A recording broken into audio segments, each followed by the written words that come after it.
You're listening to the Casual Swinger Podcast. As your hosts, we need to warn you that the material you're about to hear may be sexual or explicit in nature. This podcast is intended for an adult audience. Now, we don't expect you to act like adults. What's the fun in that?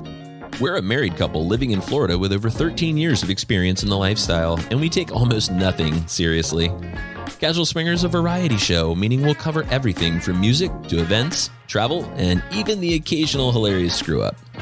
Our show is about entertainment. We're not licensed professionals. Not anything. And our stories, commentary, and guidance should not be confused with the opinions of a licensed professional. Now that you know, let's take those pants off and get comfy.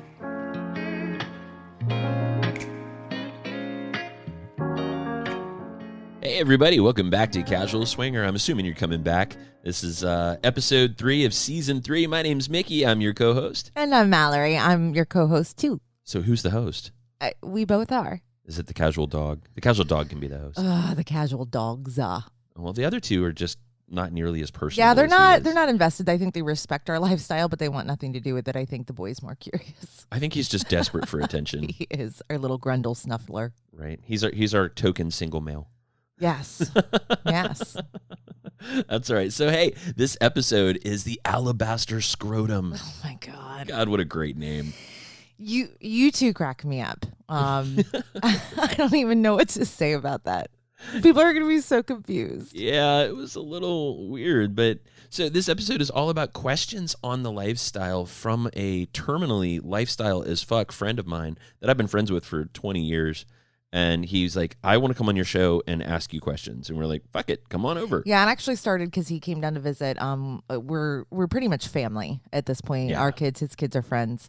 And he's the first person we really got to see since quarantine.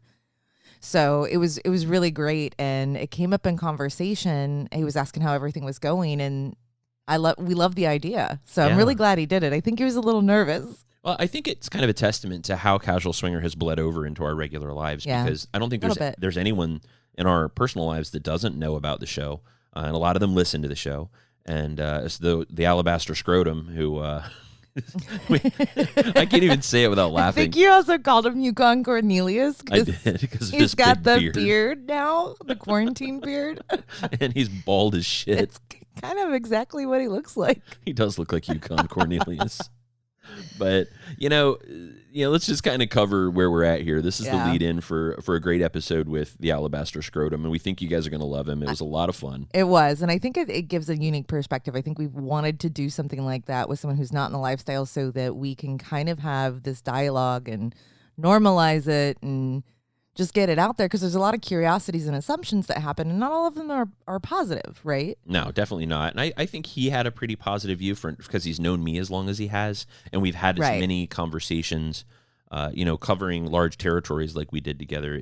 You really start to have conversations that are a little deeper in the car or whatever. Yes, yeah. And I love that we were able to do it together because I always feel when there's quote unquote outsiders like that, that have that traditional monogamous relationship, that it's a double standard. Like the guy gets a high five for it and the girl's a whore.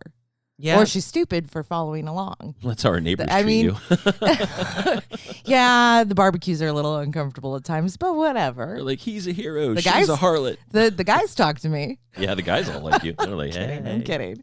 That's funny as shit. So, these last 2 episodes we did in season 3 were all Hedo themed. Yes. And how do you think they were received? What kind of feedback have you gotten? I actually got a lot of really positive feedback because, especially for the repeat offenders, everyone's really anxious to go back, but, not everyone's ready, right? Mm-hmm. You got to take your personal accountability into play there. And I think the resort's done a really great job preparing it to the best of their ability, going above and beyond to make people feel safe going. Mm-hmm. I think the welcome home video, I went back and watched it 2 more times just this week because it makes my heart happy to see those people that I love. I was really happy making that video. It was so much fun to get people to do it. And they thought it was so silly. Yeah. And it's on our YouTube channel. For those of you that don't know, that's youtube.com/c/casual swinger podcast. That's our YouTube channel. And we did put a video up there that was just kind of a welcome home from some of the employees. Yeah. And you did a great job like doing videos on a daily basis to give them updates. And granted, since you've done those, some things have changed, right, in the process. So it's important for people to have the information and know where to look for it for updates. Yeah, things change fast down there, and they have been. But we're going to get away from talking about Hito for a bit because, we did back-to-back episodes, which is unusual for us. But before we do that, we have a trip coming up in November, and now we have rooms. Yes, our trip's a go. Yes, we have rooms for that first week in November now. The 7th through the 14th. Yes, and they're all types, right? Yes. Like the garden side or the premium rooms on the nude side. So I think we have one ocean view premium nude. But we everything else, we have at least 2 rooms of every other class. But we're sharing that week with the Dirty Pervs. Oh, it's going to be wild. It is going to be fucking bananas. I think it's going to be a comparison when the Bliss Cruise came in, that pool party we had on Friday. But I think that's what's going to happen all week long. Yeah, so we're talking about, 150 couples between the two of us, almost 200 couples. And that's after COVID, because we had sold out 150 rooms ourselves as the Rascals. Right. And then, we had to dial back with people, just moving their trips to next year. Sure. I mean, a lot of different circumstances. So if you've canceled your trip this year that was earlier on, or maybe should have been upcoming soon, and you want to do something come November, let us know. Yeah, if you want to party with Casual Swinger, that's us. That's that pretty girl right there. And my goofy ass. Just let us know, or head out to Rachals Rascals. That's RACHALS RASCALS, or rachalsrascals.com. Next time you do it, you need pom-poms. Right. All right, that's the last thing I need is pom-poms. You know how that worked out last time. But, just check it out. Go to rachalsrascals.com and reach out to my friend Jim, and he will get you situated. Yeah, we're planning theme nights and games. And Dirty Disney's going to be fun. Oh, my gosh. Don't give it away. No one knows yet. No one knows what the themes are. Well, the pervs have already told everybody. So, oh, okay. Yeah. Well, okay. Yeah. We have a few surprises in We store. do have some surprises. We like to keep it under our hat. Is it under your hat? Yeah. Is that where you keep things? Yes. You don't keep in your prison wallet? In my prison wallet. No? Okay. What about your coin purse? Leave my coin purse out of this. The dog bit me there. What? He did. You're so strange. He did. He bit me in the sack last night. It was awful. Well, get your dick out of his mouth. No, I was just walking by and he just jumped up and nommed me right in the sack. He is crotch height, so we do not abuse our animals. There's no bestiality that happens in this house. So it was please, the furthest God, don't thing report from us. It. Right, that was the first thing from it. My dick turned into an innie. I was like, this is terrible. He doesn't have thumbs or hands. He was trying to get your attention. Oh, he got it. He's smart. He absolutely had my attention. So let's talk about Double Date Nation for a minute. And this is not an ad, guys, so don't tune out or fast forward. We use a lot of sites as Casual Swinger. We use SDC, we use SLS, we use Cassidy, we use Double Date Nation. We're on a lot of places because people are in a lot of places. Right. And we try to be everywhere. I mean, we have a Snapchat, we have a Kik, we have Facebook, we're all over the goddamn place, including Twitter, which is actually where we are the most. But Double Date Nation, we love that site. They don't pay us. Nobody does. We don't take money from anybody because our authenticity means everything to us. And so we don't take money. If we love something, there's a reason for it. Yes. And so I figured we'd talk about DDN for a minute because we're going to do something for them because they're our friends. Yay, I'm excited. But before we do that, I want to know, what's your favorite thing about DDN? That Dave and Andy are really hot. You're not helping. And they're really nice. And they've done a great job. No, they're ahead of the curve in so many ways when it comes to standing up this kind of tool, right? Yeah, wait till you see what they've got coming. It's otherworldly cool. I know there's so a surprise in the works, and I can't wait. There is. So here's what we decided to do. We know they have this big surprise coming. We know the lifestyle is going to go nuts for it because there's nothing like it in the lifestyle right now. And I think it's going to be so hot. But they have lifetime memberships for sale. And basically this thing that's coming begins the day that lifetime memberships stop being on sale. Yes. So here's what we decided to do. Because they're our friends and because we love them, casualtoys.com, which is our little company, is going to donate a womanizer premium. Yay! To Double Date Nation, and they're going to give away a womanizer premium. That's a $200 sex toy, which is more expensive than the lifetime membership is. Wow. So somebody is going to get a womanizer premium, as long as you sign up for a lifetime membership on Double Date Nation between now and October 1st. Now, that goes into like a raffle pool, right? Yes. Like they buy a membership, they use our code. Yes. And then everyone who's used that code to buy the membership gets a chance to win. So That's right. if 5 of you sign up, it's pretty good chances, right? That's One pretty out good. of 5. And if you go to casualswinger.com and go to our partners page, you can find the link to Double Date Nation. Use our link, go to Double Date Nation. You will get 3 months free. So you get 3 months free right out of the box. And then after your 3 months free, you go to your lifetime membership. Now, if you sign up for a lifetime membership in the next 60 days, so basically in August or September, sign up for that lifetime membership, you go in the drawing for a free Womanizer Premium courtesy of casualtoys.com, simply for the fact that we love those guys and Yes. we love the platform they created. Now, my favorite thing about DDN is that when you go looking for a date on there, you can search for Double Date. Yeah, and I love that. That's the tool that you can select, or the option you can select saying, hey, no expectations. Exactly. Right? I just want to hang out with people and see what happens. Yes. And I'm like, isn't that kind of all of us? I mean, most people don't go on a date going, I need to bang. Well, no, some people do, but Yeah. it's nice to know that that's where you stand in case that's not their objective either, right? Mm-hmm. Because then that could be a little awkward. Yeah, like you show up with a hard on and a just assless chaps and be like, I'm ready. Like dessert comes out and everyone takes their pants off, and you're a little confused. They were wearing pants? Who wears pants to dessert? Yeah, right. Yeah, but I'm really excited about it. You know, I pitched this to Dave. I called him and I was like, Dave, what do you think if we give away a womanizer for people that sign up for a lifetime membership? And he's like, okay. I'm like, I think Dave's so laid back. He's like, that's a great idea. I'm like, yeah, let's do that. And they're really so good to us. They are, and you can tell they put a lot of sweat equity into this site. They have. And you know what? Dave is such a great geek that he's helped me with casualtoys.com a great deal as well. He's been so friendly and helpful to me and I'm a nerd, but Dave is like super nerd. Like he is awesome. Owe him a blowjob. I'm not giving it to him. Okay, go right ahead. I mean, no, I didn't volunteer you. Okay, good. Just saying, Dave. I got ya. He's got one coming his way. See what I did there? Oh, you're so funny.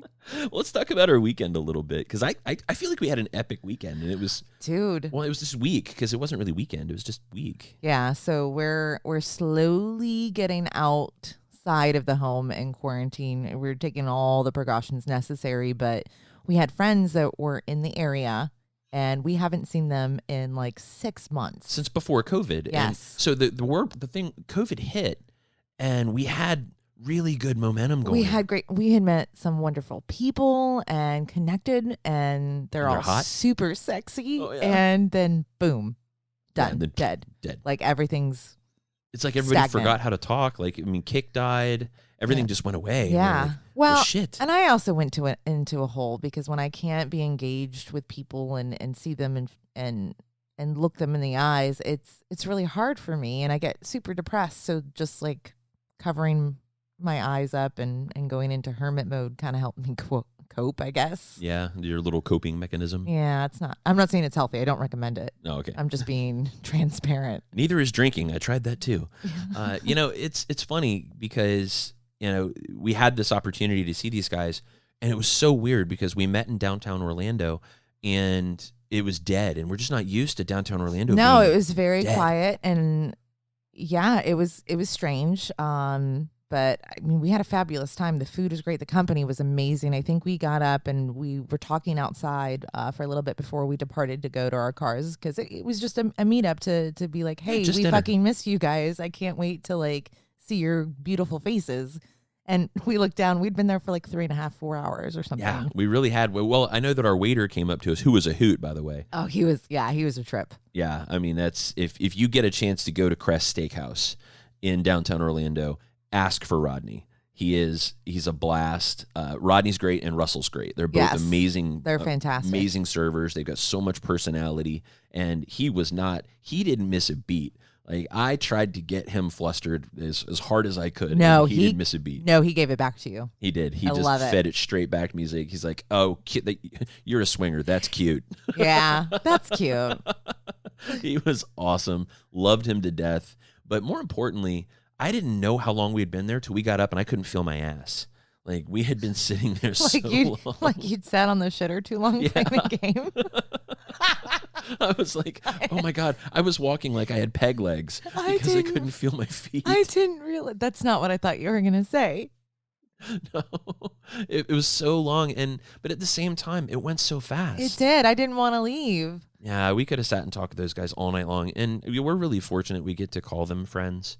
Very. They're great. And that's my favorite thing about the lifestyle is when you meet people like that are, they're awesome. We're not going to call anything out about them. You guys know we don't kiss and tell here on Casual Swinger. There was no kissing or anything like that, but it was great to be out with people that are that awesome. It was perfect. It really was. It made my heart and soul happy. And I feel like I'm like, it reconstituted a little bit, right? Like it dried up and someone added a little bit of water. Like it was perfect. Your cold black heart is beating again. I'm glad to hear that. I think so. Slowly. Yeah. Just a little bump, bump, yeah. bump. Like the Grinch. But last night we've never done what we did last night. Not like that. Not officially. So we had a video date last night. A straight up video date. And we've connected with people over Zoom and video just to catch up and whatnot, but we haven't really introduced ourselves to anyone new since all of this happened. Not on that platform. I mean, we hosted a couple things for the Rascals and whatnot, but that was amazing. I had so much fun, and I'm kind of hungover. They got me drunk last night. Oh, yeah, it was definitely their fault. They totally got me drunk. Because they were sitting at our bar handing you the bottle over and over and over again. Well, it's one of those things. Did you ever notice that subconsciously when you see somebody take a sip, you take a sip too? Yeah. And they could have been drinking water for all I knew. Well, but I realized I had been doing it, and being at the bar, I could just pour my drink. Like I didn't have to get up for anything. Well, she was just sitting there sipping her margarita, and so it was really subtle though because she had a straw, so you really couldn't tell she was doing it. Yeah. Unlike me, where every time my elbow bent, my mouth opened. I was just like, boom, boom, boom, putting them down. I'm like, wow, they're gonna think I'm a drunk. But it was just so comfy to just sit there and chat with them. And again, like our bar stools at our bar are not comfortable. No, they are hard as shit. And we sat there for like 4 hours on this video date. And I mean, my face hurts from laughing. My head hurts a little bit from the hangover. That's apparently my fault. Mm-hmm. But it was a great time. Again, it could have gone on for hours and hours. So what made the video date good? Let's make this useful for the people that are listening instead of just a recap. What do you think made the video date good? I mean, how did we approach it? What was your thought process on how we approached it? Oh gosh, I don't know if I'm with the program to dissect it fully, but I think we'd had to establish like a rapport prior, like because we'd been talking to him for a week or so before, so we kind of had the initial get to know yous to establish that, so we could talk a little bit deeper about ourselves, wants, experiences, tell stories. Because they're still fairly new, but they had some stories they included that were great. And they're in a great place too. Like even though that they're new, they were really in a very positive place for being new. Right. So I think where it went well is all four of us appreciated the transparency and the honesty, but also the lightheartedness, which is a good fit for you and I. We don't take ourselves too seriously. A sense of humor is big with us. And even though we have some overlay, like we had that music conversation, right? That was really good. We found common ground. Yeah. We got to talk about what they're kind of looking for without being clinical about it. Like, tell me exactly what you're looking for so I can either check the box or uncheck the box. It flowed in natural conversation by, dropping a few hints or questions here and there. It was great. I think I came away from that conversation definitely feeling like we had to get our asses to Arizona. I know. Yeah, definitely. Yeah, they came on screen and I was like, oh, Jesus Christ, they're hot. Yeah, that was unnatural. Woo. Like, woo. But, my favorite thing about the whole thing was, we went ahead and got dressed like we were going out on a regular date. Mm-hmm. So you looked fantastic. Oh, thank you. And they looked fantastic. But we were still comfy. We were kind of in the comfort of our own homes, and, they were petting their dog. And you were petting Baby Yoda. I was petting Baby Yoda. So strange. But, it just really, I don't know. It was a lot of fun. And if they're listening to this, hopefully they had fun too. Yeah, let's do it again. Yeah, do it. Yeah, I might take my clothes off next time. Well, do whatever you're comfortable with. Yes, just send whatever you're comfortable Feel free to send anything. with. All right. Well, let's talk about the scrotum real quick before we jump into the next segment Back here. to the scrotum. Back to the Always alabaster back scrotum. to the scrotum. So this lifetime friend of mine came in. He's super curious, and he wanted to know more about the lifestyle. He's vanilla as fuck. He is, and he's also pretty funny, but also I think he asked some really great questions. I'm a little pissed at him because after we wrapped up and had another drink after, which I don't think we should have continued drinking because it went on to like 2 or 4 in the morning. Almost 5. He asked like some really great ones. Like he got super comfortable just being a little more blunt. Mm-hmm. And so I told him, now you have to come on the show in a segment sometime to do these follow-up questions because these are great. Questions from the scrotum. Yes. Yeah, I think we got into like the DP conversation. We did. I was like, hold that thought. Right. Why didn't you ask about this when we were recording? I know. You know, the thing that really stood out to me in the interview was kind of how we turned the tables on him and didn't even realize we did. Oh my gosh, that was so funny when I had that revelation because we did not do that intentionally. And I think it's a little strange, maybe from his perspective. He never really gave me like deep feedback on that. But we're normalized in our choices and how we decided to live our life that we may have made him feel uncomfortable for being in a traditional style relationship. You could actually see him shift in his chair, and he was defending monogamy. I know. I had to apologize because that's not what this was about. I think everyone's entitled to live their lives the way they choose. Sure. You know, I don't want to be judged for mine. So normalizing it has been a goal for us over the last 3 years. And we did such a good job at it. We were like, it's okay. You're normal. Yeah, right. It's okay if you We're only want to have sex with her. It's That's okay. What the fuck? That is how normalized we were in this conversation. Yeah. That we made him feel like he was the weird one. Which was... Poor scrotum. We did not mean to do that to poor Yukon Cornelius. Yeah, Mr. Vanilla. Yeah, Mr. Vanilla, Yukon Cornelius, the Alabaster Scrotum. Honey, why don't you let everybody know where to find us, and we will introduce you to the great Alabaster Scrotum. Excellent. Well, we appreciate you guys listening with us here. We're Casual Swinger everywhere. You want to send us a note, that's podcast@Casual Swinger. If you like what we're doing, we love reviews. It makes us feel really good. That's iTunes, where you can leave that. Let's see, we're on social media, Twitter, Facebook, YouTube, Instagram, and on the dating sites, hit us up at SLS, SDC, Double Date Nation, of course, Quiver, and Cassidy. That'll do it. You guys have been listening to Casual Swinger.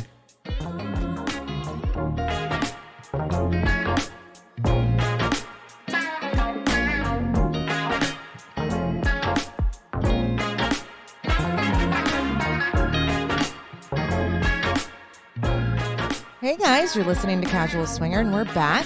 I'm Mallory. I am still Mickey. This is, of course, always up for decisions. Yes. I may start calling you something else. Ooh, that could be sexy. Can you do that tonight? Yeah. I have been calling you Big Papa Smurf with your blue hair. This is blue as shit. Love it. Very blue. What are we doing today? We're doing something kind of fun and interesting and off the cuff. This is different for us because we usually put a little work into this and make sure that we kind of know what direction we're taking this episode. But this is different. We actually have an in-house guest in our studio today. And it's someone we know and love and have been friends with for 15 years? Yeah, easily. Every bit of it. So I'd like to introduce you guys to a good friend of mine. He is the Chrome Dome himself. He is a superhero known as the Alabaster Scrotum. Yukon Cornelius. We'll just call him VJJ or Jay for short. How you doing, Jay? Welcome to the Casual Swinger Studio. Listen, I've done a lot of presentations for business and things like that. I've never had an intro like that, so thank you very much. I actually might want that recording of that, but thank you. I'm doing fantastic. Cheers. Cheers. It's been fantastic seeing you guys this week, and kind of excited about what we're going to do tonight. Yeah, so we're kind of capping off this week, right? We're just kind of capping off this week and sitting down and talking a little bit, and we've got some drinks here in the studio, which is a little different for us because a lot of times we record in the morning. That's true because I'm usually like on point and my brain's working, and sometimes at night I have a little lag. So forgive me if that's the case. Right. So what we did is we bent Mallory over a chair and we stuck a lube launcher up her ass and filled her full of Red Bull. That's not true. That didn't happen? No. Can we, a lube launcher? Can we try it? I need to know what a lube launcher is. Like I don't say no right away, and I'm almost down to try just about anything once. All right, so we'll give it a go and we'll see what happens. It's kind of like a syringe, but it's No, Kind I of like need a detail. salad shooter. no, I think a salad shooter is slightly different. That's what happens after you eat it at a buffet. Right, you turn into a salad shooter. Ew, we already have enough problems with people associating us with shit that we got to go down It's that just path. we have to own it, I think. Yeah, I think we own it at this point. Yeah. So we have a friend in the studio today that is vanilla as shit. He's so vanilla that this guy is literally, we call him the Alabaster Scrotum. We call it because he's so fucking white that he's translucent. You can see the blue veins in his head. So that's Jay, and he has a ton of questions. He's always been kind of aware of us being in the lifestyle. I mean, how long has it been now that you've been aware of us being in the lifestyle? Geez Louise, it's probably been at least 13 years. It wasn't readily apparent. Okay. As we know, we've known each other for a long time, and as we've gone on the road and we've had multiple conversations, things come out when you add a little bit of alcohol here and there, and it's an interesting part of your life that I've wanted to know more about, but I also respect your privacy. So, Fair enough. You've been very gracious about answering the questions that I've had, both of you guys. But I kind of keep it at a surface level, and let you guys volunteer what you want to volunteer. Fair enough. So it'll be interesting tonight to delve a little bit deeper. Yeah, going a little deeper. So do you have any boundaries you'd like to outline now before we get really deep into this and you find out things about us that maybe you didn't want to know? No, I think the alcohol will help. Be like the Men in Black where they flash the little thing in front of your face, and all of a sudden your memory's wiped. I think we'll probably do a lot of that tonight. All All right. right, fair enough. We'll just pound a few gummies into him before he goes to bed, and he'll wake up and probably piss in the hallway, but it'll be fine. Not my house. So let's start with a really basic thing. How did it make you feel when it first became readily apparent? So you and I are sitting at a bar somewhere. Maybe there's a good chance I was hammered, let's be honest. Mickey's a drunk. But, Yeah. So how did it make you feel? Did it blow you away? Were you surprised? Did it offend you? Did it leave you with more questions than answers? I mean, do you remember how that went and how you came away from it feeling about it? I do. So the interesting thing, Mickey, is when we sit around and we actually start talking about things, it's almost like no topic is off limits. So, you're a very dynamic personality. So when you get to talking, and your way of telling a story is very engrossing. So, the way you kind of broke me into it, and then you kind of dropped it, and we start talking about different things. You kind of get the creative and the curious juices going. And being an engineer by trade, you sit there and you want to know how things work, whether it be mechanical, whether it be mental, however. So it wasn't intimidating by any stretch. It definitely didn't change my opinion of you whatsoever. It was more along the lines of, that's something I've never, ever in my entire life ever considered. However, I'm very curious about. Interesting. So it's I'll give people that including you guys, obviously, that are in that lifestyle, that want to take I say even from the dipping your toes in it, that first, the risk involved in doing that. There's a lot of respect, I think, involved with that, because as we've had conversations, it's more than just saying, hey, we're gonna go out and fuck other people.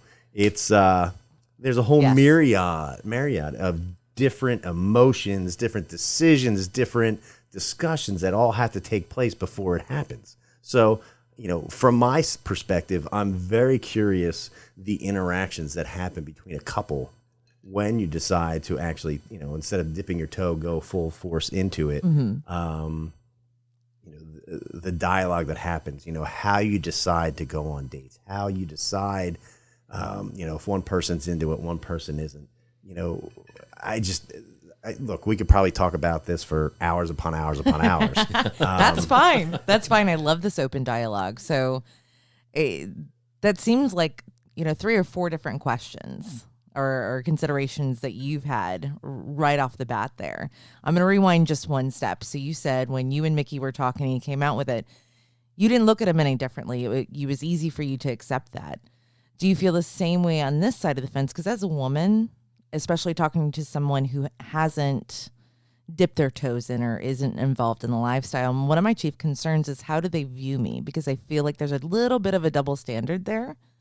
Did it make you curious as to my integrity as a woman? Because that early on, Mickey and I had only been dating for, a couple of years. Yeah, maybe at that it hadn't point. been long. Yeah. So I haven't really established myself in long term in his life because you knew him before I did. So stuff like that always came to mind. Do you remember like thinking, well, this vicious trollop here? No, I didn't think that at all. I thought that as a couple, it's a decision that a couple makes. Mm-hmm. So it's not like, I looked at Mickey and said, well, you're a stud, but what are you doing with this whore? It's, well, I like them whores. It's kind of my thing. So. But no, from my opinion, for me, especially knowing you, I didn't have any preconceived notion or say, you know what? Oh, what a skank. I can't believe, what is he doing with her? Fair but enough. I can definitely see from the woman's perspective where, hey, good job, Mickey, awesome. You get to, fuck strange people. Woo. But Mallory here. Yeah, man. Yeah. Whore. I mean, No, it wasn't like that at all. yeah.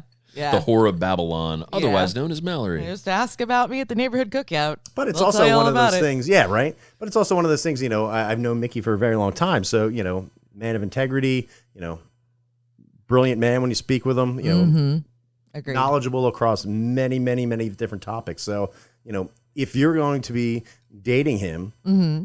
you're going to have to be the same type of person because otherwise he's just going to be bored. So, it's not where, I look at him and go, oh, he's this type of person. And I look at you and like, yeah, you're just along for the ride. No, it wasn't like that at all. Oh, well, that makes me feel better about myself. So That's right. that's all. That's what this is about. Yeah, that's all we need is for you all to I feel need. good. And you can rest easy tonight now. But he did mention a few things. Like it seems like there's a lot of things that have to happen prior, which you're right. Would you agree, Mickey? Oh, like wholeheartedly. When you're getting into the situation and you're venturing into having sex with other people and couples or singles, there has to be a foundation there, and that starts with a conversation and communication. It does. And so we talk about this a lot on the show. And I would say that a lot of content creators in this space talk about communication as being more or less the foundation and the cornerstone, frankly, of any relationship, not just lifestyle. And so what you find when you talk to people that are in long-term lifestyle relationships, and I'm not saying any lifestyle relationship because you can have a bad lifestyle relationship. Sure. Okay. You can have a bad regular relationship. Bad relationships have the same thing in common as bad lifestyle relationships have, which are people that don't put each other first, don't communicate, and don't work toward a common goal. So when we talk about lifestyle relationships, it's actually extra important that we communicate. And we have to communicate sometimes in some complicated ways. So on the show here, we've talked about, and we actually had to change it because we let the cat out of the bag on the show, about things like our code word for when we're out with a couple and we are or are not down to play Yes. if the subject were to come up. And so it used to be that we'd be at a bar and Mallory would look at me and go, hey, you want a Coors Light? I'm going to the bar. And if I said yes, that meant I was down to play. And if I said no, then I wasn't. But of course, now the wonderful 3 listeners that we have out there in the universe know all about it. Yeah. And so we've actually been at bars and said, we know what's going to happen if you guys ask each other if you want a Coors Light. So we're waiting. Yeah. And it's like, fuck, we can't do that now. And now we're not telling anybody else our code. Yeah. But I mean, right Bud now, Light? drink a Bud Light. Drink a Bud Light. Right? Can I get a bourbon? Does bourbon mean that I want to fuck everybody now on the table? Like, just take off your pants? No, that would be tequila. Right.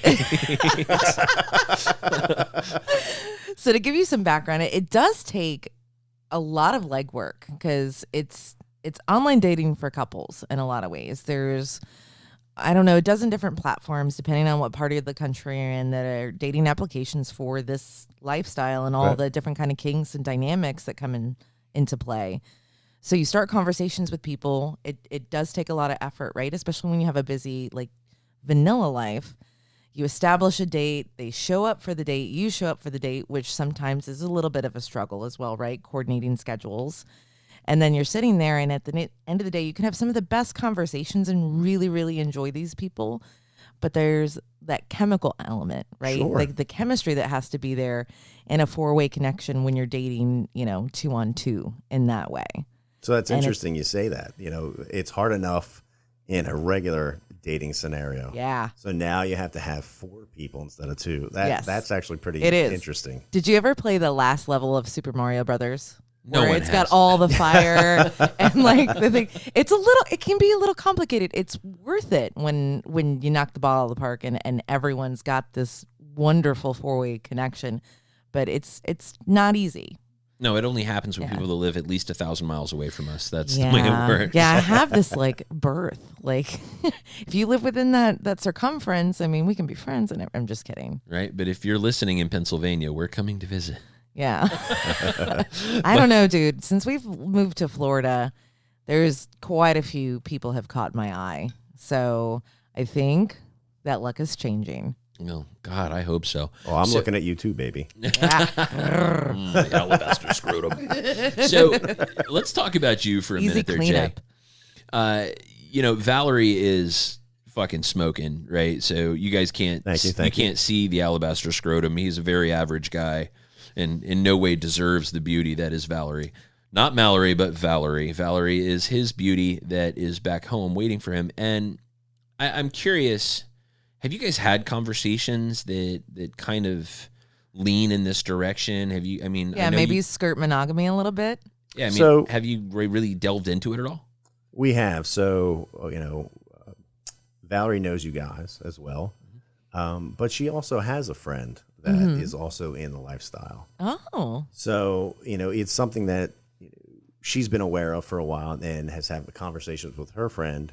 I've obviously had conversations with you guys.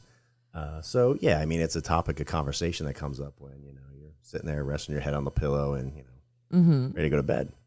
However, the one thing that we always come to the conclusion of, and the big thing is, it's maybe jealousy is not the right word, but it's jealousy. It could be from the standpoint of, wow, how can I either A, watch her have sex with somebody else, or, how do you broach? Say you do it in separate rooms or what have you, but the next day she comes in all smiley and full of life, and you say, "Well, how was last night?" And she's like, "It was awesome." How as a heterosexual man with your fiance go, well, fuck, what was so much better? I don't know if I want to know the answer. That's great. It's you want that? No, go right ahead. You can have it. We both have talked about it, and then we both have decided that, what, I don't know if that's something, at least right now, that we could even consider. It's kind of, it seems to be a very slippery slope, something very.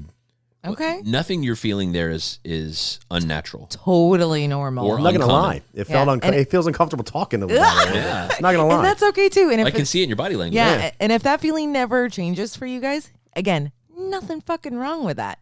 Not a bit. Because it's normal. Because at the end of the day, we can literally draw lines back to, in my personal opinion, our own insecurities. Because the first thought that came to your mind was, oh my God, what was better than me? Right. And that comes from fear, right? A fear that I'm not going to be good enough. And if I'm not good enough, something's going to change in this dynamic. And if it changes, I could end up alone. Like that, you can always draw the line back to those feelings of feeling insecure, not good enough, and the fear of loneliness. And I don't care what kind of dynamic you're in, what your situation is, whether you're asexual, bisexual, polyamorous, we all have those moments. And something I identified actually just in this last year, I finally was able to segregate envy and jealousy into 2 different silos. That's interesting. Yeah. So I used to think that if Mickey were to be in another room playing with another female, that I was jealous. But it was an event that transpired, and he had a great time. We were all kind of in the same area, and I had a good time. I think I had really high expectations, which is unfair. So when it all unfolded and it happened, I kind of felt like somewhere in the middle. And again, that was my fault. And then I realized I was a little upset on the drive home, and I was like, well, I'm not jealous. I'm totally fine. I love that he had a great time. I'm just a little envious that he had a better time than I did in that situation. And, you know, when we talk about this sort of stuff, I can tell just by looking at it, I've known you a long time, that you don't necessarily agree, that there's a fear factor there that one day you're going to end up alone. But I'll tell you, that base fear that Mallory's talking about, we all have it. We all have it, and maybe we don't recognize it. Maybe we don't admit it. But the thing that we're most afraid of when we really love somebody and they've gotten inside of us to where we just can't imagine life without them is that one day we'll have to deal with that. It's going to make me cry, dude. But the thing of it is, there's no crying in lifestyle. Right? There's no crying in the Casual Swinger Studios, you fucker. But no, it's, you know, when we talk about that, it's really not what we think it is, because if they do have an experience, and I'll give you my perspective on it, if she does have an experience that she doesn't have with me, I'm over here going, fucking A, I got my pom-poms out. I'm like, rock on. That's amazing. He's literally the best cheerleader on the planet. I don't know if our good friend here has a good idea of what our dynamic is like. It's not the sole dynamic, but is part of our dynamic as a ethically and consensually non-monogamous Sure. couple. Well, so let's back that up for Jay here. So for starters, you know, there's ethical non-monogamy, consensual non-monogamy. Are they the same thing? There's a lot of schools of thought on that. And ethical non-monogamy says that I am non-monogamous, but my partners know. And consensual non-monogamy means that you have somebody in your life that is accepting and encouraging of the behavior you're exhibiting. So they're kind of a little bit different in the regard that ethical means But they're not joining in? Well, not necessarily. Maybe they are, maybe they aren't. Yeah. Okay. But it's still all part of a consensual and agreed upon relationship. That's what they have in common. Now, what we're getting at here, though, is for me, I get a lot of pleasure out of her having a good time. You know, if she comes back to me and says she had a great time, I'm probably going to fuck the brakes off of her because she had so much fun and she's in a great place because of it. Right. Double the fun for me. My life does not suck. Right. So if she had a great time, I'm not going to go, well, what did he do that I don't do? Why can't I do that for you? Because the thing that I actually know more than anything else is that we're together and we're going to stay together, and she's my person and I'm hers, and that's not going to change. So that actually makes that really easy for me to say, wait a minute, do I want to keep you from having something because you chose me? Do I want to take something away from you what if I could give you all the things and still be together? And that's really where that conversation came from for us, is you can have all the things, you can have everything, right? And we don't always know what that everything is, right?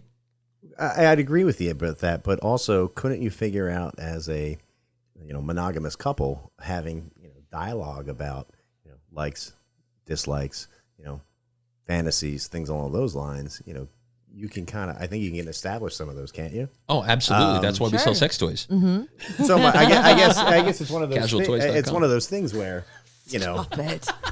you can have that experience with another couple or another person. However, from a monogamous standpoint, open dialogue, and that's difficult. I realize for some people. Oh. Luckily, Valerie and I have a very open dialogue about that stuff. And you should. And I'm glad you do. That's beautiful. I guess it's one of those things where our sex life is very fulfilling, very satisfactory from both sides. And, when you start looking at it and, say we did jump into the lifestyle and then she does go and have this stellar experience, you sit there and go, holy shit. The stuff we do is mind blowing. How much better can it get? So. Well, it's she does have 10 fingers to put in your ass, Jay. Mm-hmm. Oh, I am so tight. All You'd be that lucky to get a straight till pinky. you hit the prostate. I think That's funny. the concerns you bring to the table are completely legitimate. And I love where you started with it, though, that you have great communication and you do kind of dig into all these things. And honestly, that's where lifestyle relationships really begin. We get a lot of questions from listeners who write in or email in or do whatever. And ask, how do I get my partner to X? Yeah, that's such a tough one. I used to hate it. I used to hate that question. When we first started this show, I was like, God, how are you trying to get anyone to do anything? What the fuck is wrong with you? And then I realized what you're asking us is, how do I communicate with him or her and get them to see what I'm feeling, and that it's not that because I tell you, when I introduced Mallory and I said, hey, I've been lifestyle for a very long time. Yep. She's like, so you want to fuck other people? You know what? I she think went that's straight to that. I think that's everybody's first reaction. Well, and then after asking a few questions, I was like, so you want me to fuck other people? Like, I'm so confused here. Like, what does this even look like? Because without knowing it, my parents were swingers. Get out. Yeah. So were mine. So were his. How about that? Yeah. So we're second generation. Learned something new today. I did. Yeah. That's where our names came from on the show, Yeah. right? So you remember Natural Born Killers, right? Yeah. Right. Well, so Natural Born Killers were Mickey and Mallory. Right. We're Natural Born Swingers. Right. There you go. So, but as much as I was into sex and, I was blatantly bisexual, I didn't come to terms with it when I was in high school, but I was absolutely bisexual. I just never gave it a label because I think sex had a certain shame to it. But so when he presented it to me, everything that pulled from my memory was negative connotations that maybe I'd seen in advertising or movies or maybe a magazine, but I didn't know a lot about it. Porn probably, right? When's the first time you heard about swingers? Let's start, what was your perception? Do you remember the first time you heard it, and what is it now? Question. You know what? I would probably have to say I might have been maybe 25-ish, 26-ish, probably mid-20s. Okay, so you were a young adult. Yeah. Were you in a bar talking to a lady who was like, hey, come home with us? Or, how did this go? I would think it was probably more just general discussion around, guys get together, start drinking a little bit. You start talking about sex and things along those lines. So you were at your parents' house. Okay, that makes perfect sense. Yeah. Sunday dinner, actually. Past potatoes. Hey, by the way, did you know the Andersons are swingers? And Dad's like, yeah, your mom had her pinky in my ass just last night. It was great. Yeah, we know them well.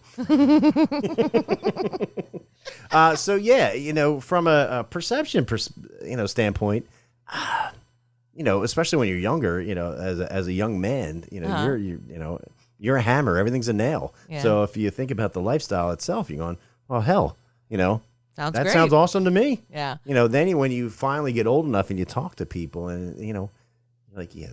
That's not how it works. You can't just walk into a club and go, hey, I'm ready. Yeah. Right. And, there's going to be a parade of women just waiting there for you. No.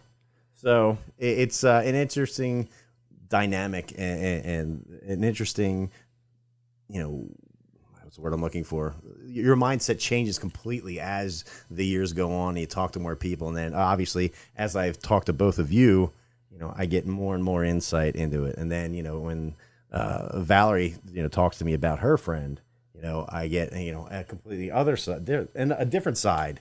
And, it's interesting to see how people decided to get into the lifestyle. Uh-huh. So, you guys are different than what Valerie's friends have been. And, they were more along the lines of they needed, I think, a spark for their marriage. I think that's pretty common. They hit a stale point. So I think that's how they got into it. And if they're both on board and it's working for them, kudos, right? Yeah. And it started with a conversation. Yeah. So. I don't know how they decided to get in or how it worked, whether one was in before the other and one, and pulled them in. I don't know that dynamic yet. I haven't asked that question, but. Well, when you really dig in with those people, what you're going to find out is that it's not the lifestyle that spiced their marriage back up. It's that they started talking about it. The communication spiced their marriage back up because now what they're doing is they're talking openly about their fantasies and their sexuality and their desires. And that's something they weren't doing. They were talking about breakfast, lunch, and dinner, feeding the fucking dog, and making sure the kids get to school on time. That's what happens in so many marriages, that you start boiling it down to operations. The autonomic conversations you have on a daily basis, because in your brain, it doesn't form that deep connection or memory when you do it on a daily basis. totally valid. Has anyone in this room had a quote unquote work wife or work Yes. husband? Right. I think everyone has someone you work very closely with on a day-to-day basis. And as you grow in your job position and you talk more and get a little bit deeper, you actually feel that connection growing with another person. And I have certain people in my life that I work with every day, and I can see the progression over the last 2 years, how much we've gotten close. And it's all professional. It's totally platonic. But in my memory bank, because we're talking about all this full scope of details on a daily basis and every day it changes, it deepens our relationship. It's the same thing, same concept, right? Sure, of course it is. Because it's stimulating. You feel like you're feeding each other and helping each other succeed. So there's that emotional side and our relationship for me and Mickey, and then the professional side with me and my colleagues. Yeah, I just wanted to fuck my work wife. I did fuck my first work wife, and I married her, and it ended Wasn't up, me. I'm kidding. But you got me on the counter. Right? You know, I think that all of these things are you know, they might sound like common sense to some of you that are listening right now, but there's somebody out there right now that's going, oh my God, that is me. That's me over and over again. And maybe you want to have these conversations. So tell me something. What's the kinkiest shit you and Valerie have ever gotten yes, into? let's get dirty. Yeah, let's because you guys, you said you have this open communication. Yeah. So, I mean, has she tied you to like the bed frame and beat your ass with a boat paddle? I Like mean, left what have you you there guys for a gotten few into? hours. So it's funny you should mention that. I literally just bought the other weekend a set of bondage straps that kind of go under the mattress to kind of tie Oh, each other yeah. up. Sport sheets makes them So awesome. you know we've Yeah, talked about we have a that. set or We've two. talked about a lot about kinky shit. Okay. Even to the point where you know her big thing is I'm sorry, honey, but a glory hole is something that she is interested in. Ooh. yeah. So you know That's common. we've talked also. about building that, but you know we've done you know sex in front of a window in a hotel you know out in Vegas. You know we've done. Ooh. Only caused 2 accidents on the strip. So Yeah. nice job, guys. Yeah. I'm that hot. No, It's all you. It's all you, Scrotum. not even close. But yeah, it's everything is just sexual with her. Everything is just you know I take a look at her. Aw. You know the one. This is an interesting point. You know talking about communication and things like that. One of the things that we both enjoy and both love is the fact, and I watched you guys actually do it today, is, you know, you play a little grab ass, Yeah. you know? Yeah. Yeah. And you know, if you're not doing that on a regular basis, you really should, because it's one of those It things is. where, you know what, it's something that's, you know, even, you know, make sure the kids aren't looking and give a little squeeze, what have you. You know, it just kind of lets you know, hey, I'm thinking about you, and I'm thinking about you in a certain way. Yeah. Right. Yeah, exactly. But, you know, it's funny because you look at, if I look at my parents, and my parents never did that. And you know Yeah. what? They've been married for 50 years and they're miserable. Absolutely miserable. You know, And they've never done it, you know, and Yeah. it's something that both Valerie and I think it's very important to, you know, not only do it to make ourselves feel better, but even from like an embrace or a kiss in front of the kids to let them know, you know what, this is Yes. what a real loving relationship looks like. So, you know, so they get, you know, comfortable with it. And you know what, the things that they see, they'll start bringing into their relationships. And it's, That's a great point, laying a foundation for intimacy. Because intimacy doesn't Yes. necessarily mean sex. so I love that we still flirt. I Yeah. don't know that I could survive not doing that in perpetuity. I agree with you. Yeah. You know, intimacy That's is a great truth. I look at my parents again, you know, so I'm not a hugger. So, you know, people come up, hey, how you doing? Great to see you. Oh, I'm You go, sorry. Like, no, I don't every mind it. time I see you. I don't mind it, but I'm not, it's not instinctual to me because my parents were like Gotcha. that. Not at all. I thought it was your body odor that just kept people away, but I guess it's your demeanor. Okay, Yeah, it could I be have both. to let people know that you actually love this man because you were just fucking railing on him. I'm going to be finding a bridge to jump off after this broadcast. Dude, you better be banking your comebacks. Drown himself in Get our 'em. pool. Feel free to attack at any time. The Alabaster Scrotum will have his revenge. Is that the sequel to this episode? The scrotum strikes back. All right, so I have a question that's been on my mind for a very long time, because it's a very interesting dynamic. So from my standpoint, it is incredibly interesting to see and the way what I'm going to call it is the brackish water. So Okay. you guys have had a number of events where you've had people in the lifestyle that are there, along with people that aren't in the lifestyle that are there, and the people that aren't in the lifestyle don't necessarily know that you're in the lifestyle and that this certain segment over here is in the lifestyle.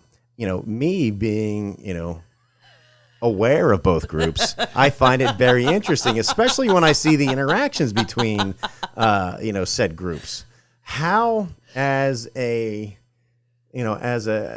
couple that's in the lifestyle, do you manage the interactions between both groups? And do you fear that certain groups, like for instance, there's a certain set of friends that, I think everybody's going to have. If they found out that you did X, Y, or Z, they're going to be, oh my God, shocked. And, as you mentioned earlier, look differently at you. Oh, we have actually had some issues with this in the past, right? Matter of fact, we had a party at our house once before we moved down south. And one of my friends that is in the lifestyle was there. And he's a wonderful guy. He's an amazing guy. He's got a heart the size of this house. And he picked up the wrong message from a couple, and he was just kind of flirting and talking, and he reached around and unhooked her bra strap with the snap of the finger. Just the old high school trick. Yeah, but I mean, Wow. he did it like Yeah. nothing, just boom, and just released the titties. And he very much read that wrong. She was very upset. Her boyfriend got very upset. And next thing you know, I've got this guy out in the front yard, and he's like, I'm going to beat the shit out of this guy. Sure. And I was like, well, here's what's going to happen. This is my house, and you have to come through me.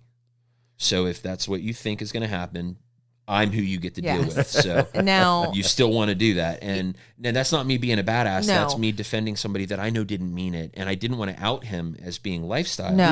I gotcha. So I had to take it a different way. And I gotcha. in his defense, after he realized he read that wrong, he felt terrible. Oh my God, he felt so bad. Apologized profusely. I'm so sorry. I thought that this was this situation and I should have asked, and he did everything he could to correct it. Was he wrong? Yeah, probably. And we never saw that couple again. And we never They seen never them came again. to another party again. Yeah. And of course, I'm still friends with the lifestyle couple because they're some of my dearest friends on the planet. And it was really crazy. And I thought, wow, maybe I shouldn't mix my company anymore, to your point. Right. But we had decided against it because, as you know, we still mix company. Yep. And we just tell everybody, hey, keep in mind, not everybody here is. So make sure you have a very clear green light before you move forward. Yeah, so something that happens when we have, and it's very rare, especially in this environment right now with everything going on, but if we're going to have lifestyle people, we make sure we tell them this is mixed company, or it's kids are gone, lifestyle, naked pool time. Right. Like, they know ahead of time. And 99.9999% of them act normal. And for me, it's wonderful to give an example to people who have no idea that we're fucking normal too. Right. Yeah, we're not heathens. Yeah. We're No. dirty. Yeah, we're dirty as fuck. We're but nasty. We're not bad. But we're not we're normal people. We pay our taxes, we collect our mail, we walk our dogs, we go to church. Our dogs are we're huge. They just walk fucking us. normal too. Yeah. But, the thing that really stands out to me with this and where I know that we're doing it right is the friends that we have that are vanilla that know will come to us and ask us questions, or in some cases they'll send their, and I'm talking about adult children, but as their kids grow up, they'll have questions maybe that they can't answer because, today's generation is the most progressive of all generations. Sure. And Every that's generation. every that comes generation after. is. Yeah, right. Right. So, but these kids are saying, I have questions, and their parents, maybe who are vanilla, have never really done anything crazy, or like, I don't know, but I know somebody that does. So a lot of times we'll get questions from either couples or even families. And one of the things that really stood out to me very recently was when our youngest came to me with questions, and it was one of my older kids that sent him to me. Yes. And they said, we have the most sex positive parents on the planet. Why the fuck aren't you asking them? Yeah. Good point. Yeah, know? and that's wonderful. And the middle child sending their friends Yes. to ask us questions, whether it's about toys or, it's a little weird. Personal protection. We've known some of these kids since they were little, but that they still come to us and ask us questions. It is. It's a little surreal, but at the same time, I'm glad they're asking somebody they trust. You know what? That's it's kind of flattering. I would say it's flattering, but the thing that if I were in that situation, I don't know how comfortable I'd be with somebody else's child coming to me and asking questions. As long as they're an adult, they're an adult. Yeah. This isn't 12-year-olds. Agreed. They're well over 18. Yeah. I'm not gonna lie. Point. There's an inside voice when I have these. He's much more tempered when it comes to this. Inside, I'm like a duck. My legs are fucking kicking under the water. I'm screaming a little bit on the inside because that was the cutest little fucking toddler I've ever seen in my life. And now they're asking me about butt sex. Yeah, my middle kid is a girl. I'm never okay with hearing that from her friends. Right. Like, what should I know if I want 2 dicks in my butt? And okay, that's cool. We can have this conversation. Let's go over the logistics and the considerations here. In preparation. But it is a little surreal, and like, please don't get your information from porn. Daughter decides to talk to you about that. Please don't tell me. Yeah. No, that's actually a very common thing. Actually, that's actually. Yes, absolutely 100%. If she were to come to me today, you will never know. I will take it to the grave. Yeah, but the thing of it is, we've never actually had those conversations without clearing it with the parent either. Hey, by the way, especially if they're young. One of the kids came to me with some questions. Do you mind if we answer them? And they're not in any danger and everything's fine. But they felt comfortable asking. They went, "Fuck, I want them talking to you." Yes. Yeah. And so we've always done that, and it makes me feel good knowing that they feel comfortable coming to people they trust, which means that we have taught them something that's very valuable, that's going to serve them very well in their relationships, which takes us back to the beginning. It's communication. Mm-hmm. They're comfortable communicating how they feel, and if they do that in their relationship, they're going to have a very happy relationship. Yeah, and the interesting is, that's actually not something. Some of the subjects they don't want to bring up with their parents, and as parents, you sit there and go, ask me anything, and I'll tell you the truth. Mm-hmm. That's a fucking line, Yeah, and then when it really they'll try you. Bring something to the table and it stops your heart for a minute, and it's hard to play cool the first time. You know what? I want them to try me. Yeah. I would like to establish that rapport with my children. It's one thing for a parent to say, hey, listen, you come and talk to me about anything, and I'll tell you the truth. But a lot of times they're not going to do it. I certainly wouldn't have done it with my parents. I mean, shit, I'll give you an example. My father never talked to me about sex. My parents didn't either. My drug talk with my parents or my father was, well, if you want to try something, just bring it home. I'll do it with you. So, just say no, kids. I'm sorry. I shouldn't laugh. Has your dog ever stolen your daughter's butt plug? No, not that I'm aware of. Raise your hand if you chased it down and got it out of the dog's mouth. Anyone? I didn't. Anyone? You guys wouldn't let me come in the house. Yeah. You guys were chasing the dog, trying to get the butt plug She was back. trying to save you. I mean, you know your daughter. I Love do. her to pieces. She's shameless, and I love that about her. But at the same time, I think she was trying to save you from that. You know what I mean? That's your influence, not mine. So, folks, just in case you're wondering, yes, I'm very uncomfortable right now with this conversation. Yeah. Does that fall under stories we haven't told you yet? Oh, that's definitely a story I have yet to hear. Oh, and yeah. you know what? You don't have to finish it. Okay. What's funny is I've known her since she's been knee-high to a grasshopper. I'm good. you have. And what's funny is Jay comes into the Casual Swinger Studios in beautiful downtown sunny Florida, and he looks at my whiteboard and he's like, Jesus Christ, what are all these topics on the whiteboard? And these are all Casual Swinger episodes. Then he sees all these things like cock rings and ball gags and all kinds of shit up here, and there it is. And he's like, wow. Just when I thought what's I knew the most you. fascinating one up there right now? Yeah, for what you? do you see that just what do you fascinates see you the that most? that sounds? The one that really is sticking out to me, well, there's two, actually. The shooting C rings, which I'm going to assume are cock rings. And then the gummy bear / Italian job. Oh, so we've. I don't know if that's the one story I know. I think it is the Fireball So gummy bears. I haven't seen the Italian job attached to the back end of that story. So the woman that was cramming gummy bears into that guy's ass was Italian, and so it became known as the Italian job. Yeah, there's people in that I'm not gonna pool lie. that at Hito that we all bonded that day. We're fucking scarred. Yeah. I'm scarred. It was like going and to I war. wasn't there. Yeah, it was epic. I guess for your listeners, they kind of know that you guys are very descriptive in the way you tell stories, and you Oh know, yeah. it's very engrossing. You get sucked into the story, and then you get to the point where you're like, I want to leave. I want to go, but you can't. Let me off. Yeah. So you know about that one. I think, no, we haven't told you this one. So I made a reference earlier this week about, hey, you remember meeting my mom, right? Little uptight, and I was being very kind in that statement. So the shooting cock rings that you see up there, when our youngest was about 3 or 4, he decided to invade one of our bags when he was supposed to be napping upstairs. Had all my family over at my grandmother's house. Let's just like up the ante there. And he decided to take out of our bag the remaining really stretchy cock rings that were in there. And he proceeded to shoot them at his grandmother's, my mother's head. She literally turned around because She took a cock ring to the face from her grandson. 7 of them. Dude. 7 of them. So awesome. 7 of them. 2 of them used. Oh yeah. Oh yeah. Yeah, This one's slippery. Dude, the slippery one got stuck in her hair. And as she's watching me crawl around to try to find these, she's like, "What are you doing?" And I see it like glistening in the turn of her head. And I'm like, oh, fuck, how did they rip that out of their hair? And We I'm had just used it like 2 hours before. Not so even. It was still lubed. But the Yeah, best part is I'm definitely going to I hell. had bought the 4th of July Spectacular cock ring pack from the store, which was like the 60 cock rings and all the different colors. And they were all the same. They were just these jelly cock jelly, rings. stretchy, like, Yeah, yeah. which I broke one, by the way.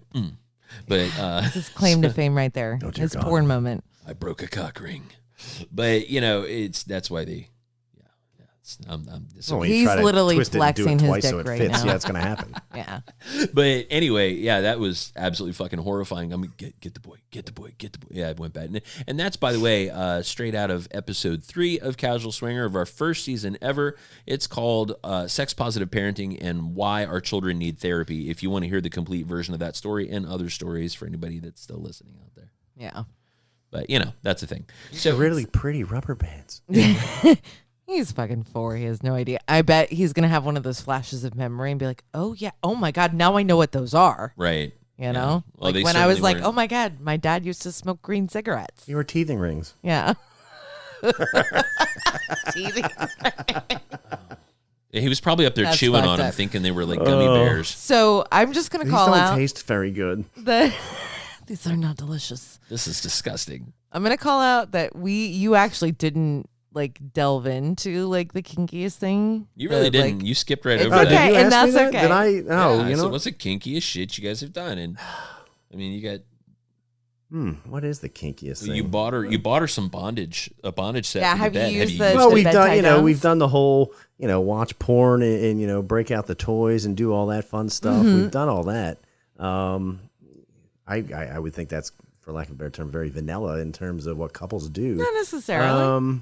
There's a lot of couples that can't though, so don't be ashamed that you guys have achieved a level of satisfaction with your level of intimacy. There's nothing wrong with that. Absolutely not. It's and there's couples out there where if the guy wants to watch porn, the woman goes, "Wait a minute, you looking at me is not enough for you." Think about that for a minute. Oh, no, Yeah. as a matter of fact, Valerie actually, she's a lot of times the one that suggests it. Love it. So, she's not big on, the girl stuff, but, it's, she more often than not is the one to suggest something a little outside of normal. Love that. So she's, That's awesome. and you know what? I love that about her. Yeah. I love the fact, the great thing about our relationship is the fact, when you go back to communication, is, if she wants me to do something a little bit different, or, change position or change my rhythm, or, do something a little bit different, she'll tell me, and I don't take it as a personal offense. I don't Awesome. take it as, well, fuck you. I'm a god. I know what I'm doing. No, I take it as, oh, that's going to make you feel better? Awesome. Right. I Let's take do it that. as, all right, cool. I don't want to sit there and I'm obviously ready doing for my something that either close-up A, to hurts, or Bill. B, is ineffective, or, I want something that's going to be, yeah. Right, it's gonna move the needle. Good on Yeah. you for following directives. and it's, sex isn't about ego, in my opinion. No, it It's shouldn't be, about- because when you take that out of it, Yeah. Look, yeah. we've both, through our relationship, have learned, likes, dislikes, Yeah. things along those lines. And you know what? It just makes every other time we do it that much hotter. Yeah. It may not. I wouldn't say it's kinky, but the fact that when we don't have the kids, we'll spend an entire weekend in bed is just fantastic. I think that's just. That sounds beautiful. Yeah, it's an entire weekend in bed. Yeah. To me, the best part about a relationship, when you really know that it's right and this is the real deal, is when you realize there are no more deal breakers. Yeah. Right. That this is it. Yeah. You kind of go, sure, there's going to be some shit, but especially in we're our gonna world, come apparently. out the yeah. Boom, boom. Right. That scarred me. My point was. Oh, you had a we'll point. make it to the other side of it. Other side of the shit. Got it. Well, so I've got one for you here, Jay. And you said that you have this great communication and you get this kink and she can talk to you about something and tell you when she wants it a different way. What happens when she says she wants to add another person to the bedroom, male or female? How does that conversation go in your mind? Well, we've never had that conversation. Okay, so let's. Well, I shouldn't say that. Let's figuratively have that conversation. So the specter of Valerie is sitting next to you, and she whispers in your ear, "Jay, I'd really love DP," which stands for double penetration. For I might have been born at night, but it wasn't last night. So I have Pornhub. Okay, good. I'm glad you still have your subscription active. I was afraid you'd get rid of it after Valerie moved in. It's we've actually talked about, because you sit there and you talked a bit about, making her happy, right? Mm-hmm. So so obviously you sit there and say, well, what about a threesome? Well, there's obviously 2 men and a girl. There's 2 girls and a guy. Yeah, so from her perspective, 3 it girls would be, and 3 guys. Oh yeah, now we're getting into the good shit. All right, well, let's pump the brakes a little bit. Mallory. Let's pump the brakes. All right, Mr. Vanilla. Sorry. So you sit there and we've talked about could I be comfortable? So we'll put it in terms of me. All right? Okay. Could I be? It's all about me, ladies. Listen to Jay stumble over this shit, guys, by the way. Well, We've got him off his game. So. Hum. Anyway, so, you talk about it and you say, okay, how comfortable would I be if she said, hey, listen, I want to have a threesome. I want another guy. I want you to be fucking me and I want to be blowing another guy while we're doing it. London Bridge, baby. You sit there and you go, all right, would I be comfortable with that? And if I was comfortable with it, where would I want it to be? Would I want to be getting blown or would I want to be the one fucking her? And, either way, and listen, we've had we've had lots of discussions around it. And the same thing actually ends up with her when you reverse the roles. And we both go, I don't know if we could be comfortable. Yeah. It's, I don't know. Like I've been back and forth about it. There's times where I sit there and go, you know what? Whatever it takes to make her happy. If this is something she really wanted to do. Look, if she came to me and said she really, really, really, really, really wanted to do it, mm-hmm. I'd probably say, okay. Mm-hmm. Drink heavily for a couple weeks afterwards. And then, eventually get to a place where, all right, hopefully it's out of her system and away we go. But, so you're going to give her the drug dealer model and then go, but you can't have any more ever. Right. That sounds like a great plan. Yeah, I don't know. Like I said, we've both been on either side of the conversation. And I think we've both come to the realization that neither of us would be comfortable in either way, whether it's, 2 girls and a guy or 2 guys and a girl. That also says to me, you're both all in or all out. But you're in it, it's together regardless. Yes, I'd agree. So that's wonderful. And that's fantastic, right? To say this is about us and we both need to want the same things and we both want to have the same things. And while I want you to be happy, I need to be comfortable too. And there's nothing wrong with that. That's not bad. Not at all. So the interesting thing is, from a sex life perspective, our sex life is fantastic. It's I guess, and maybe this is, and you guys could actually tell me because you've spoken obviously to a number of people that are in the lifestyle and, how they've gotten started. Couple. Just a few. Just a few here or there. But, I think a lot of people get, I think we even talked about it a little bit earlier, people get a little stale in their marriage, a little stale in the bedroom. And, it's a way to spice up what's going on for some people. And, for us, it's not stale, not even remotely. Mm-hmm. So it's, it's funny. We started in the lifestyle. We hadn't even been together a year yet. It wasn't stale at all. There's nothing stale about a relationship, and there still isn't. Right. It was never about that. There are a large number of people that get into the lifestyle to replace something that has disappeared. Okay. And sometimes that works, but more often than not, it's still not there. Right, because it's displacement or projection. At that point, you're trying to fill a hole with something else for what you're not getting in. And again, I think that absolutely drills down to communication. You said to spice things up, right? I think we all have those untold fantasies that we sit there and maybe we're masturbating. Maybe it's a passing thought in an afternoon. Maybe it's while we're having sex. That is kind of that precipice of, what my ultimate fantasy looks like. And in that moment, there's none of that bullshit, none of that fear. It's just that raw physical interaction with all the good feelings that are involved, the dopamine that's running through your veins and the adrenaline. And then after that act or after you're done, it fades away to the back because logic starts to play a game, right? Like, oh yeah, that really wouldn't work because of this. And, I don't know if I'm actually comfortable with that, but there's still a seed in there somewhere. Yeah, and even if you never act on it, the fact that you can talk about it is still a great thing. But I think a lot of people suppress it and don't bring it to the table in conversation because having that conversation tells the other person maybe you want to act on it. On a big fat dose of NRE too, which is always fun. So new relationship energy. Yes. Right? As relationships get older, they start to stale out a little bit, and they become more about doing dishes and putting in time, etc., paying bills, and it's less about that I must bills devour is so you. not sexy. Yeah, I must devour you. So necessary, but so not sexy. That's where I think again the grab ass throughout the day. Yeah. I think is huge in the kind of makes a big difference. Yeah, it does. I'm not gonna lie, yeah. Well, I want to clarify one of my earlier comments where I said that it's still not there and that you can't spice it up with the lifestyle. You certainly can. Oh yeah.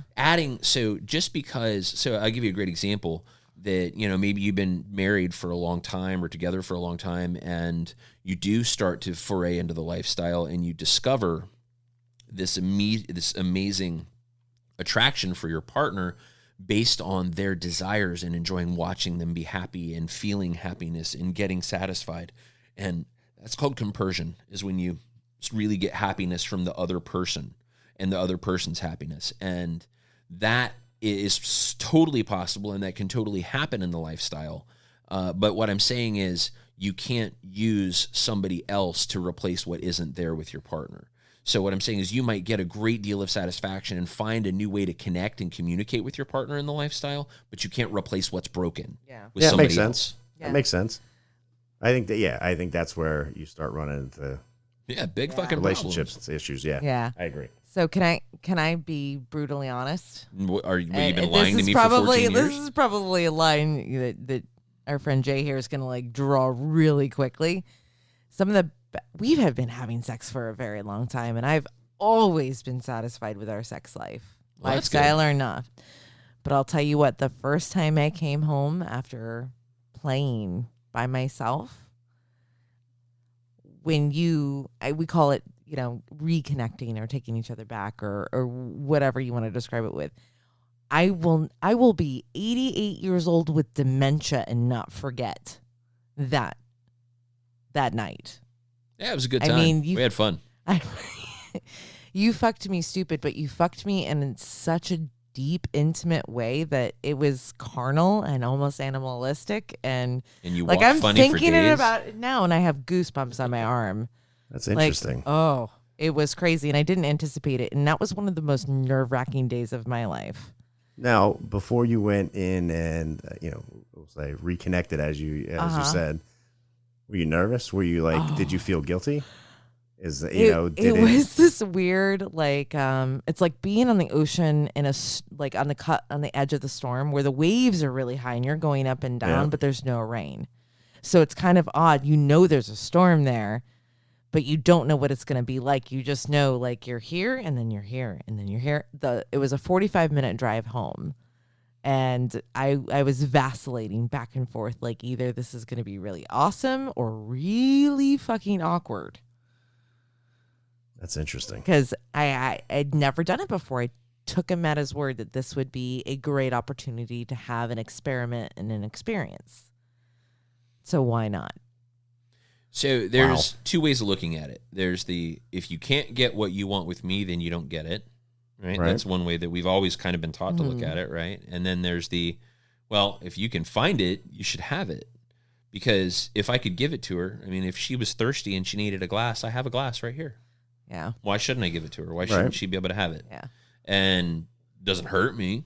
Doesn't hurt me at all. As a matter of fact, she had a great fucking time. So I did have a great time, but having that great time, I was really interested what was going to happen when I got home, and ooh, boy, was I pleasantly surprised. So I knew it was. I felt like it was going to be good, but I had no idea it was going to be like earth-shattering good. As I'll say, Mr. Vanilla sitting here, it's oh yes, it sounds even this conversation's a little uncomfortable. Like hearing you talk about it. Like if I'm sitting in Mickey's seat, I'm going. It's alien, right? It's a different concept, and it's wow. Listen. I admire you guys for being able to do it. I think we're scientists at heart. Like we'll form a hypothesis, we'll test it out, see what the conclusion is, and then move on from there. You know what? Yeah. I don't want you to get the wrong impression, or anybody that's listening, because honestly, there are people out there that will ultimately listen to this mess that we've made here tonight. But we have fucked shit up.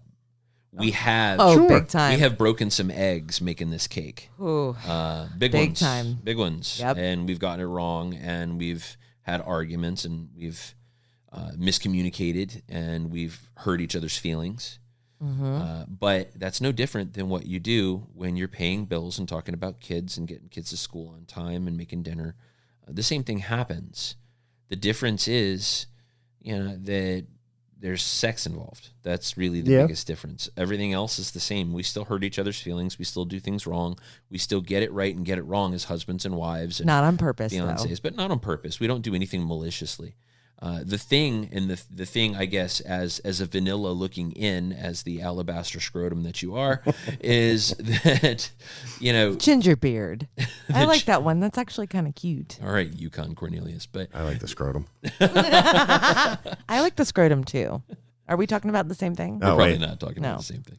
But for me, I like that we have really, there are no boundaries. And I think that is the difference. And I don't think you guys have boundaries either. We've just expanded ours a little further. That doesn't make you wrong. Right. I don't think it makes us wrong either. I think what I love about you two is that you're asking questions and having the conversation. And even though you came to that's not for us, it's still a fucking awesome thing that you did.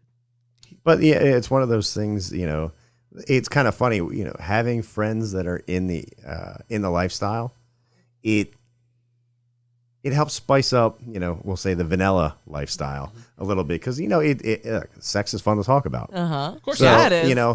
Listen, you've held me, at the edge of my seat, with a lot of the stories, and you just sit there and you're like amazed at the stuff you bring back from Hito and things along those lines, and you go, holy shit. It's almost like you want to be a fly on the wall or be a drone that just hovers over and just watches sometimes.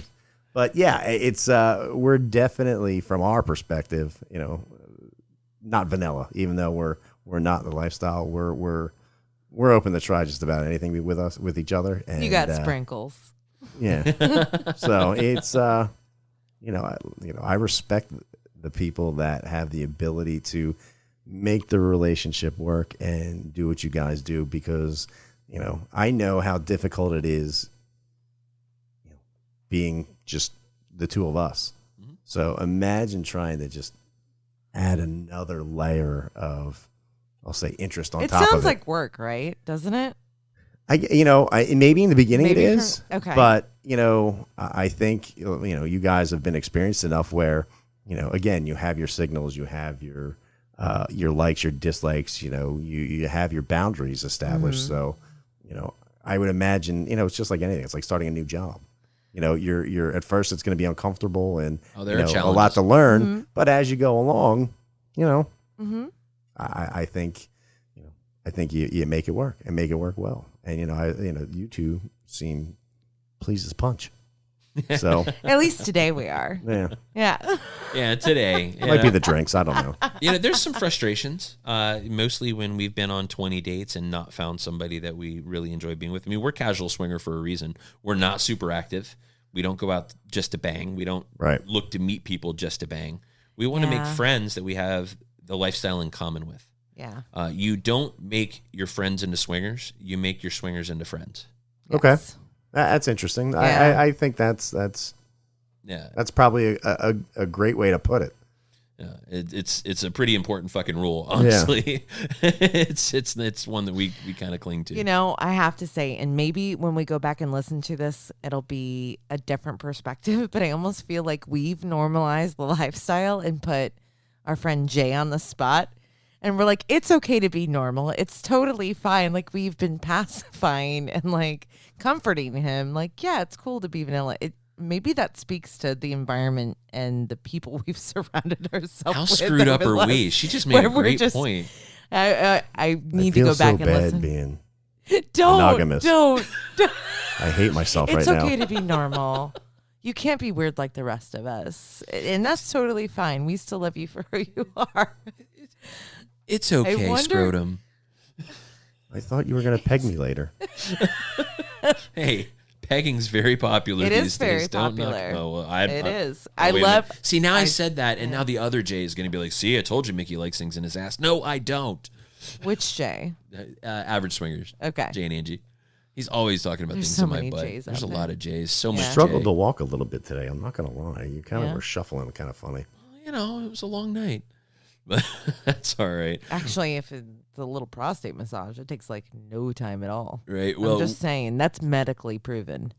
This has been a very strange episode of Casual Swinger, guys. This has been a lot of fun to just kind of sit down and just talk lifestyle with somebody he's so fucking vanilla, he's transparent. The Alabaster Scrotum. Jay, thank you for joining us tonight. Thank you for having me. This has been a lot of fun. Well, thanks for letting me make you squirm a little. That's okay. I mean, it really is just kind of an open conversation about the lifestyle with somebody that's super vanilla, but open-minded enough to have the conversation and kind enough to let us sit here and make him feel bad for being the one that's not in the lifestyle, which Mallory pointed out at the end. But I love it, and I think this was really cool. Obviously, he and I have been friends a long time, and he's known a long time. But I love how this conversation came to be and to learn a little bit more about your life with Valerie. So thank you for that. Yeah, and thank you for loving us and being here with us. Yeah. You guys are fantastic. So, you know, again, you know, I'm a very big proponent of, you know, I don't mind asking questions. Like, and, you know, I respect the fact that you'll answer them for me, but I will never... I guess push the bad boundary or take advantage of that. You should. You probably should. Well, I'm a, you know, look, certain things about people's lives should be private, and I respect that. Okay. As always, the wordsmith there, Churchill. We appreciate it. Mallory, why don't you let everybody know where they can find us so we can get the hell out of here and let these people off the hook from this second long episode of Casual Swinger. You know, at some point, I think season 4, you're going to take over this job. I'm just saying. I can never do it as well as you guys, can. we are Casual Swinger everywhere. That is on Twitter, Instagram, Facebook, and YouTube. Don't forget, we're also on the dating sites. That's Double Date Nation, SLS, SDC, Quiver, and Cassidy. And if you want to send us a note, podcast@casualswinger.com. And don't forget, if you love this show, please leave us a review on iTunes. You know, I still can never do that as well as you can, no matter Oh, what I think season that's 40. just a cop-out. I think it's a cop-out, so you don't have to do it. Oh, well, hey, this has been a fun episode with our friend, the Alabaster Scrotum. His name is Jay, and he's vanilla as shit. Thanks for joining us, guys. You've been listening to Casual Swinger.